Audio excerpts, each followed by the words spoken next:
Welcome to No One Told Us. Two friends, Lloyd and Diego, getting real about life, love, fear, and what it means to be a man today. No filters, no pretending, just honest conversations about growing, dreaming, and showing up as we are. Pull up a chair and join us on the ride. Hey Diego, how you doing? Good Lord, how are you? Good. Welcome back to another episode. Wow, yeah, exciting. Thank you. Man. And how cool it was for you to message me the other day and say that we had reached 101 plays. And yeah, I thought that was really timely after the last conversation we had around the noisy neighbors, and I was basically crying, saying, I don't know if we're making any difference. I don't know if we're reaching anybody. And then I got that message and I thought, well, we reach 101 people, so that's better than none. Yeah, I forgot to tell you that I pressed play 50 times myself. Well, that means I was the other 50 then. Shit. Okay. Oh well. But it's a feel good move. Yeah, all the right intention. Ah, here we are. By the way, probably thank you to everyone that is listening, and yeah, it's a very humbling exercise, this one, and we keep doing it because it works for us as well. So we just been actually talking to Lloyd about how nurturing and how nurturing is this experience for us as well as a as growing into growing a product or a little a little package of conversations and words that we deliver every week.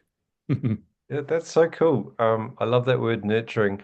And all of a sudden I started thinking of the movie The Truman Show. Do you know the one with Jim Carrey? Yeah. It is like, everyone is growing up alongside Truman, right from when he's a baby, and here we are with this podcast, complete amateurs. We're starting, and we are learning to walk with our audience. Our audience is here alongside us, and it has a front row seat to um, our amateurness as we fumble and stumble our way through um, trying to become legitimate podcasters. And along the way, we're having little highlights, right? Just like when Truman takes his first step, or gets his first tooth, and everyone goes, ah. And our audience is here along the ride for all the shitty moments and the awkward moments and the long silences where we both don't know what to say. Just waiting for that next moment when Diego comes up with an absolute gem. Um, you know, like you know, uh, daring to suck at something new. I don't know where you got that line from, but it's great. I will never forget that. So thank you for that. And the audience is there for that moment, and it's like, hey, here we go. We're back on track again. Yeah, no, beautiful light. Yeah, super excited, and it's like, as you said, like nurturing a baby or something, and then there's some times that the baby's crying so much that you want to put it, away and said, I can't deal with this anymore, and some moments you pick up and says, this is a miracle, and there's so much love, so. Without comparing this podcast with the baby, I feel like that there's a lot of moments where I believe that these things are little miracles that we created for our lives. So I'm very happy to to do this with you, man. Mm. Yeah, on funnily, you say when putting the baby to bed, or I don't want the baby right now. Um, you know, it's kind of where I found myself on the weekend, still this point where, I'm very passionate about this podcast in this much the same way I'm passionate about my kids when they were babies, and you want to be a good dad, and I want to show up every week, and I want to deliver, um, something of value to people. And in the back end, there's quite a lot of admin stuff that has to be done, and it takes time, but it's mostly it's good, it's stuff that I enjoy doing. On Sunday, actually on Saturday, I was sort of, trying to work my way through the tasks for the day around the podcast, and um and I started to get this familiar feeling of like, you know, uh, I'm pushing a bit too hard here, um, and I had, I'd been sitting in front of a computer for a lot of hours, and in fact, most of the week I had spending a lot of time in front of a computer, editing and creating content and this sort of thing. And um, I started to feel like the effects on my body, like I started to notice these signs and these messages that were coming up for me, and um, I, I made a conscious decision in that moment that, okay, well, so tomorrow's Sunday, so I'm going to try and get as much as I can done today. So tomorrow I can have a complete day of rest. And what unfolded for me on Sunday was, with this conscious decision to have a complete day of rest, I was like, okay, so what this needs to look like for me is I need to switch off all my devices, and for the next 24 hours, at least the whole day, I'm just not going to have any devices around me.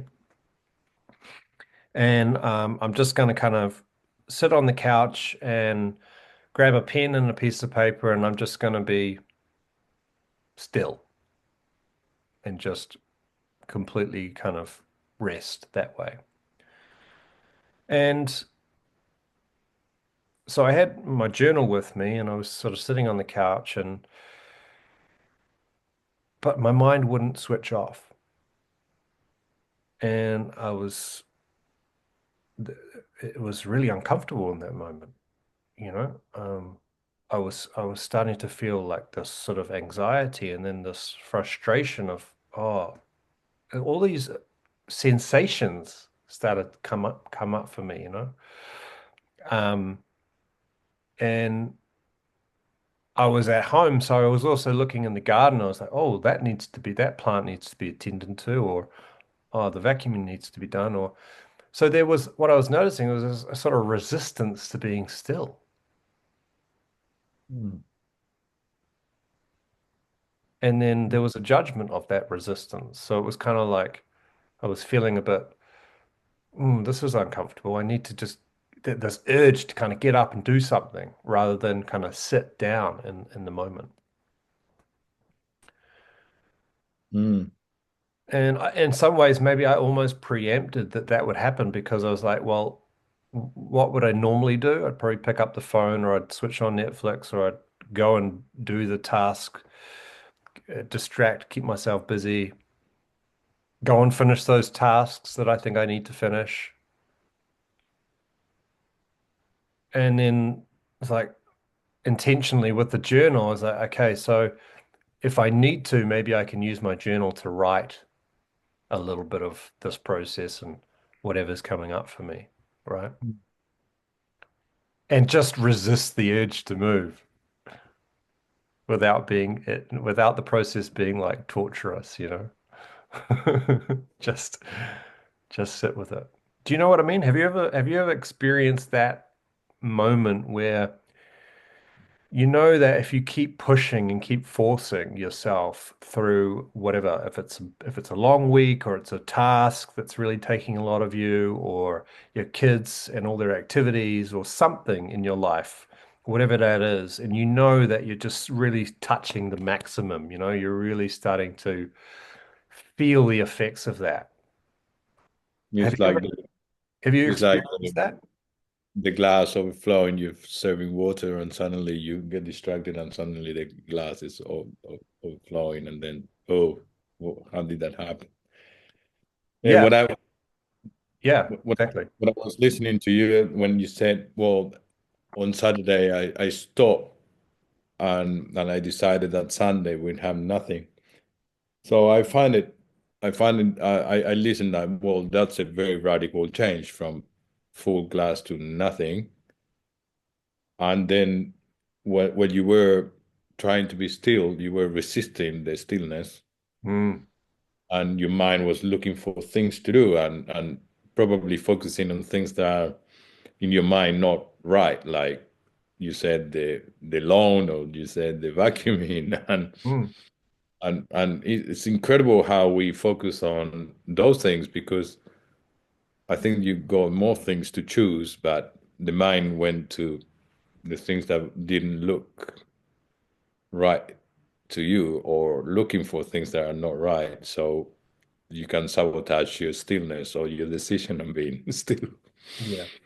And so I was wondering, that that's a result of the overflown glass, probably. And I wonder, I was wondering if there is any better way of managing what goes on that glass, all right, well before it overflows, or how we can check the level of that glass, on how full it is, and what are the risks of overflowing. Mm. And so now I'm just conscious of, can we have stillness every day, or not on Sunday only? Can we have a moment of stillness, a little bit of moment of stillness every day? Those are things that came out. I was writing things when you were talking, and things came to my mind. Because looks like when we try to force stillness, because you haven't you're still looking at what the spill of the glass, and so how do we tackle that? Is it like a complete cleanup of what we spill and start again, or because I think that what came out of the glass is excess, and that excess has to be somehow cleaned up or thrown away. So so it doesn't spill anymore. So it's getting rid of something. You say anything that we can get rid of, so the glass doesn't. We make sure that the glass doesn't overflow, and that would probably include then having a safe capacity of that glass, or creating a safety level of the capacity of that glass. So in case you get unexpected stuff, you still don't overflow. Mm. Yeah, Doesn't good, doesn't good, make sense? good question. And I start by saying a metaphor that I used to use a lot when I owned a cafe. I owned a cafe for 7 years, and halfway through owning that cafe, COVID struck. And like anyone that's listening who's been through the COVID experience, which is everybody, but also managing a business, I had a staff of 12, and and and then the vaccinations happen, and then I lost my sister, and there was no point for me at that stage to kind of uh, everything that I was doing to manage the day-to-day level of the water of the glass, it just wasn't enough. It's like the metaphor I used to use is like bailing out the Titanic with a paper cup. Mm. Yeah, There yeah, was yeah. more coming in, and the little amounts that I was trying to, like I'd go to. My thing was I'd go to try and do like a relaxing yoga class every night, just to decompress a little bit. I was managing the stress of the cafe, the uncertainty of COVID, the financial responsibility, the moral obligations of vaccinations, losing staff because of that. And in all of that, I was trying to manage my grief, losing my sister. Wow. So there was a lot. So the things that I was doing on a day to day to manage the inflow, yeah, the water coming into the glass, I just couldn't keep up, in other words, right? So I think in that situation, yeah, you deal with whatever cards you have. And I think in that situation, what was needed was a full reset, much in the way of like what happened for me on Sunday. Not the same situation, but often the fastest way to reset the glass is to do a dedicated session of just nothingness, of stillness. And if anyone's listening that is going through something similar and really doesn't like the idea of just sitting with a pen and paper for the day without devices, I can fully understand that. That's like, potentially going from 0 to 100 if you have no idea about, well, you're not used to that sort of thing. So there's a there, there's you know uh, a prescription for every type of situation that you're in. So for me, because I feel like I have the tools and I have the self-awareness and I have the ability to be able to switch off like that and still notice what was happening for me, record it in my journal, uh, non-judgmentally, even though the judgments were there, the resistance was there, is because it took me, because I've practiced to get to that space, right? But if you aren't at that level, then yeah, absolutely. You know, s smaller measures as you go through your working week or whatever it is that you're going through. Maybe you're going through a personal loss, or you're going through a marriage breakup, or you're having some difficulties, on a personal level. Whatever it is that you're experiencing, managing that burnout with little incremental stages of emptying the glass can be better than nothing, right? And it can be often a kinder way of learning to build up that strength to be able to sit for longer periods like I did on Sunday and do a full emptying of the glass, right? Does that make Yeah. sense? Does that answer your question a little bit? Yeah, that's it. That's very interesting. I was also very present, and thank you for sharing that moment because the moment where you have your business, COVID hits, and you lost your sister, and I tried to organize that situation. I said, I guess you were dealing with your dream of having your cafe, and then things from outside.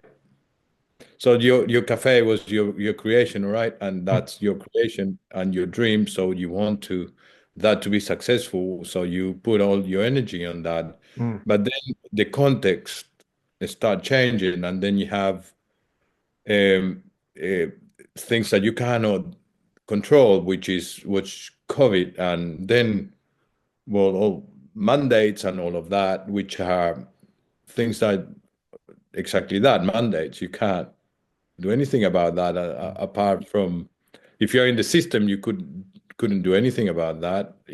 So you need to leave the system to react to that. But if you're in the system, you're trapped. Hmm.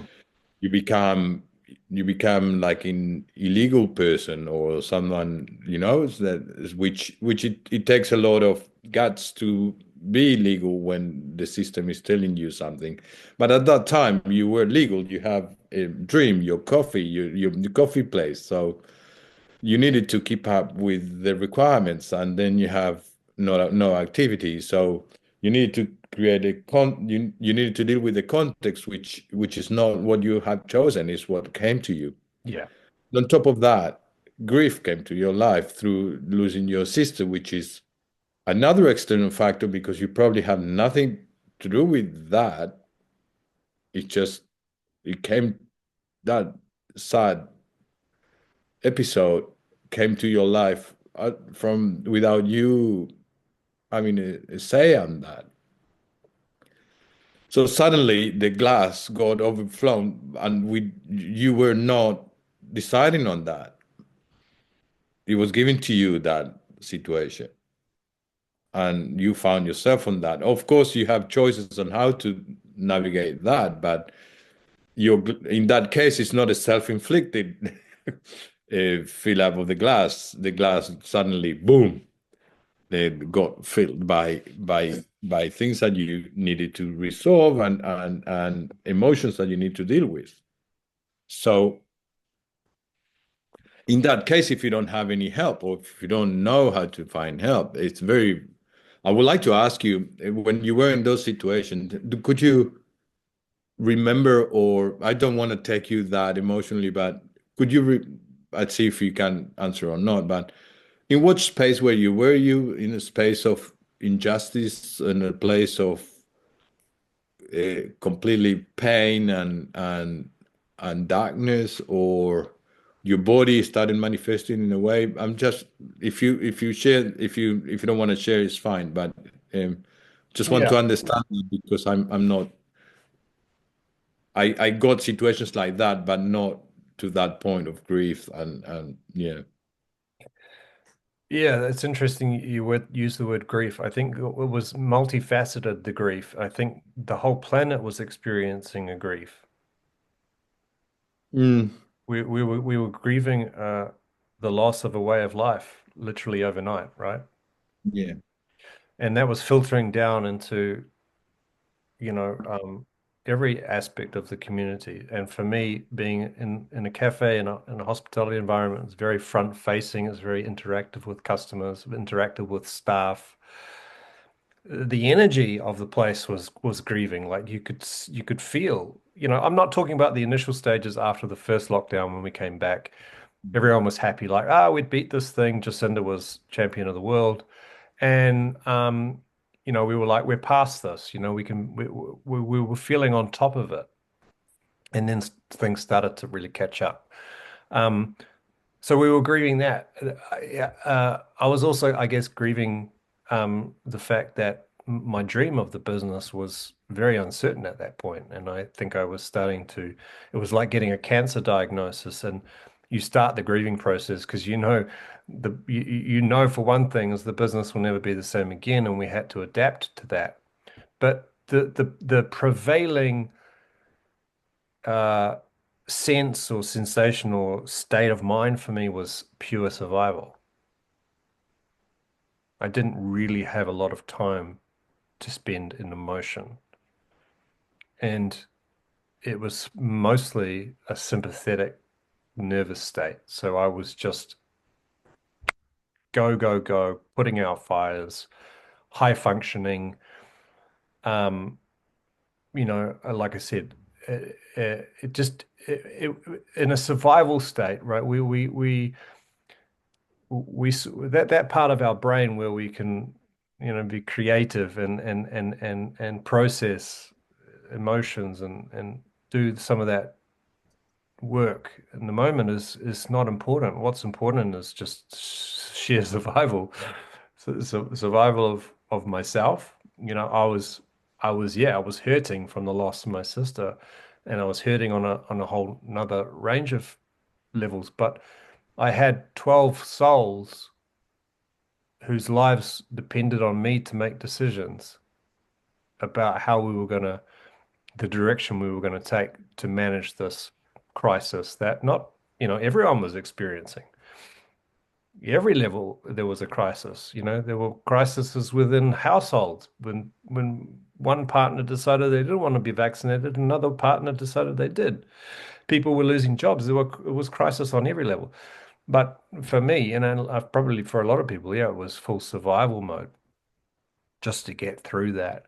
And I didn't realize the extent of the amount that I was having to absorb emotionally and physically. As anyone that's owned a cafe knows that that's a physically demanding job.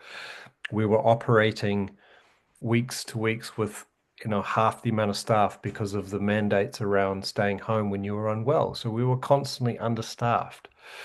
Um, so I didn't really understand the full impact of what of the burnout that was coming for me. In the moment, it was just survival. And that's interesting. We do. We just do what we can do to survive. And it wasn't until I sold the business last March that all that stuff that I had been burying came up to the surface, and that's a story for another day. Yeah, but could you, without spoiling the whole story for another day, um, just briefly, what was the consequence of that when you finalized that process?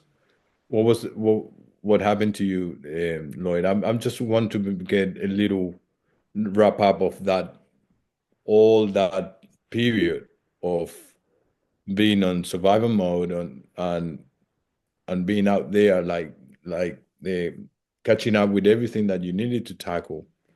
Well, how can you describe or define the toll that it took, all of that on you?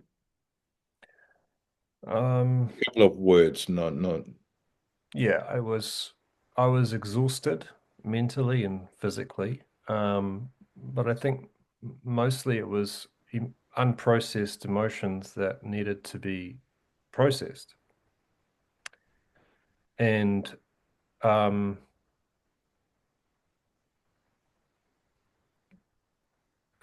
it was a difficult time. Yeah, it was a difficult time. And even thinking about it now is making me feel a little bit um, not emotional, but kind of bringing it back,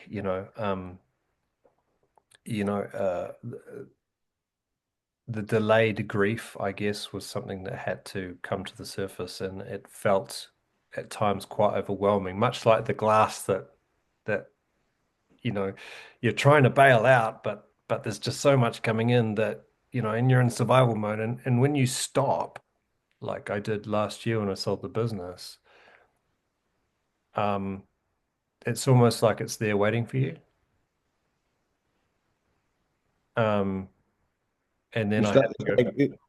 it's like an equation, right? You know the equation, you have two sides of the numbers that they need to balance at some point. So the more you spill, the more you need to clean up. Yeah, exactly. Totally. And and and you can we are created. I think that we are very, very resilient on tackling those spills all the time. However, as resilient that we are, we also will need to um, take care of those spills that will come back to you in a way of another. That could be on stress, it could be on some mental health issues, it could be on sickness, it could be on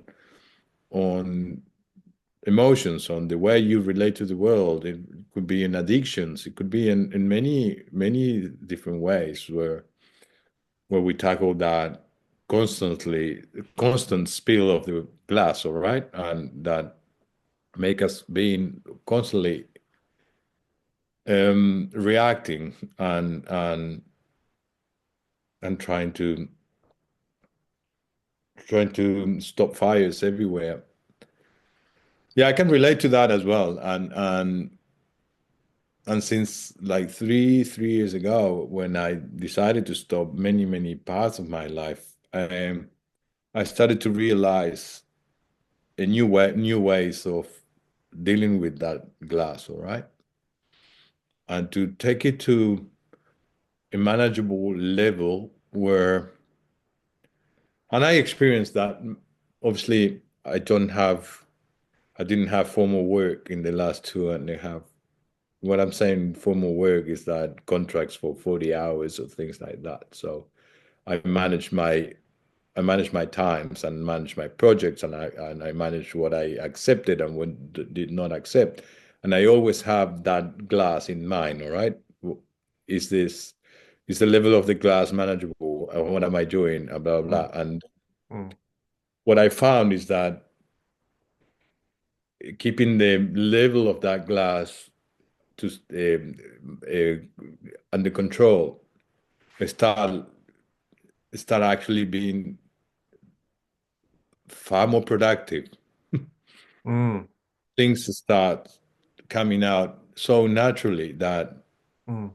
all the push that I felt that I was doing before looked like very relevant, looked like why we push if things come up naturally, if you have a good intention and you are aware of what's happening and you put the right amount of effort, which requires a lot of um, presence and a lot of understanding every day and a lot of time to reflect, which we are not very used to. And that's why I never had took any formal work, because I was very scared that as soon as I would take a formal work, I won't be able to manage the level of my glass, and people will start throwing things to throwing water to my glass again without me being able to control to take charge of that level.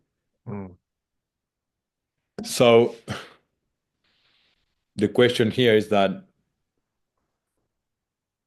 we we are under pressure and the water spills everywhere, or we got our times and we control our levels. But so far for me, I was a little bit outside of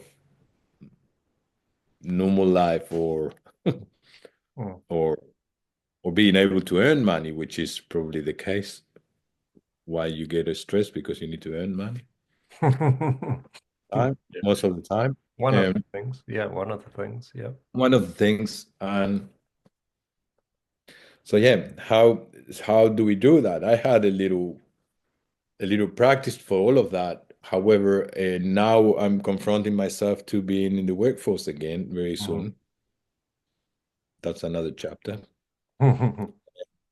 which uh, which I find that it will take a lot of responsibility for me to be able to start looking at that level in the glass again. And Mm. that's my fear, right? Mm. My fear is that how can I keep looking at that level of the glass closely so it doesn't overflow again and I need to start again the process that I started 3 years ago. Mm. And probably, and without being, well, probably that's life, hey, looking at that level. That's the whole purpose of life, like how much we can take so we can actually live in harmony with Yeah, everything. because the life doesn't stop for grief. It doesn't stop for contracts. It doesn't stop for, everything is, our demands that we have on us physically and mentally. You're a parent, I'm a parent. That's a job in itself, that's a demand in itself. Relationships, working on your relationships, your career, all these things, projects, getting ahead in life, right? And all this stuff that we come up against. Um, you know, Life doesn't always allow us the time to sit and empty the glass a little bit. So in my case, yeah, it was go, go, go for a long period of time as a matter of survival. But in everyday life, why is it so difficult for a lot of us to sit with ourselves without distraction? Now, let's not confuse this with active rest, because active rest might look like um, watching a movie on the couch and relaxing, or doing a bit of gardening, or active relaxation, playing guitar or music, something like that, right? Having going for a surf, whatever it is, there are different ways that we can actively rest and recharge and to some extent empty that cup, right? But what I'm talking about here is another level of rest where it's more like reflection, right? Because if we're actively relaxing, often we're still distracting. We're still distracted by something. And therefore, the question is, what are we distracting ourselves from? Now, if we're watching a movie, we're distracted. If we're surfing, we're concentrating on the waves. We're not thinking about what's going on for us internally. What's there for us internally? And Is it the question, Lloyd, like, what am I doing? Like trying to answer most of the time, what am I doing? it's checking in probably with more who am I and where am I and yeah, Yeah. what am I doing and what am I doing this for and what am I feeling about this? These are all questions we don't get time to consider in our busy lives, right? So when I sat on the couch yesterday with an intention to completely rest without distraction, no devices, just the couch, me, pen and a piece of paper. Now, for some people, that might sound like absolute torture. The reality is it's not designed for torture, okay? If it sounds like torture to some people, then they probably need to spend a little bit more time doing it. The Yeah. the the purpose of the exercise is to challenge ourselves around this idea of avoidance of discomfort and avoidance of emotions, avoidance of feeling, because in that avoidance, what are you avoiding? You're avoiding yourself. And what is that costing you ultimately? Mm. What is that costing you? Well, the reality is it's costing you everything because you fundamentally, your essence, and all those parts of you. Now, I'm not just talking about the glossy outer selves that we use to navigate the world around us. I call that the outer shell, but also the darker parts, the darker shades, or our shadow self, right? The parts of us that we maybe not too fond of, we don't like so much, yeah? We've all got them. For sure. And then there's the true self, the place of infinite wisdom, of peace, of purpose, of real power. So what is it costing us not to spend an hour or 2 hours or even 5 minutes just sitting in that space and allowing that space to unfold naturally some of the answers to these questions, or at least a moment of pause? I liken it to a metaphor around a laptop, right?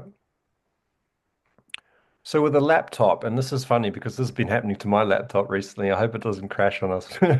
I've started to get the wheel of death on my laptop. Anyone that's listening might know what the wheel of death is.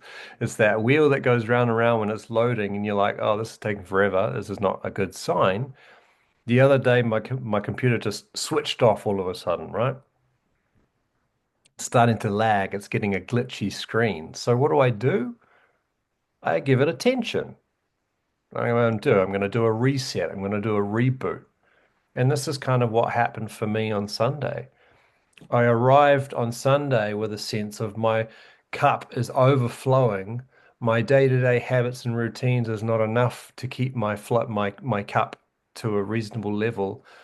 I'm starting to experience X, Y, and Z emotion, sensation, thoughts that looked like brain fog. I was starting to get irritable, frustrated. I was pushing too hard on my tasks instead of feeling a sense of flow. What do I need to do? I made the conscious decision to reset, to reboot. So when I arrived on Sunday at the couch with my pen and my piece of paper and no distractions, it was a difficult process, Diego. It was uncomfortable. And I recorded that with my pen and piece of paper. And in that process, what I had taken back was my attention. I had taken back power of my attention. Thank you for joining us for part 1 of episode 5. We hope you found some space to breathe and reflect through the stories and insights shared. Sometimes it's in the stillness where we find our greatest strengths. In part 2, Lloyd and Diego continued this exploration, diving even deeper into how we navigate the unexpected. Those moments when life overflows and we find ourselves stretched beyond our limits. They unpack practical ways to create balance and embrace vulnerability as a source of true power. So take a moment, find your breath, and get ready for some honest conversation and thoughtful reflections. We'll see you in part 2. New episodes released each week.